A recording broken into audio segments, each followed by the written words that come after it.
अध्यक्ष महोदय, पहले क्वेश्चन नंबर बोल दें 146 बोल दिया ना। ओके, माननीय मंत्री जी। उत्तर सदन। अध्यक्ष महोदय, माननीय सदस्य।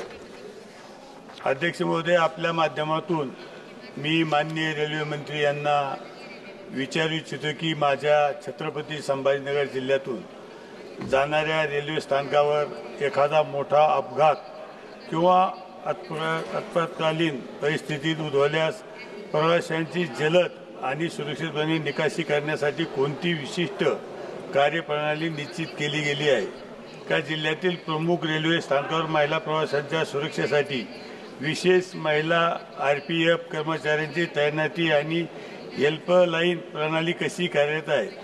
माननीय अध्यक्ष महोदय, मी हेही विचारू इच्छितो की रेल्वे स्थानकावर आणि धावत्या गाड्यांमध्ये प्रवाशांना तात्काळ वैद्यकीय मदत उपलब्ध करून देण्यासाठी प्राथमिक उपचार केंद्र किंवा प्रशिक्षित वैद्यकीय कर्मचारी उपलब्ध आहेत का?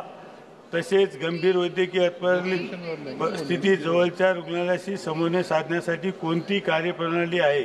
या सर्व सुरक्षा उपायासाठी सरकारने कोणते प्रभावी आणि विशेष निर्णय घेतले आहेत का?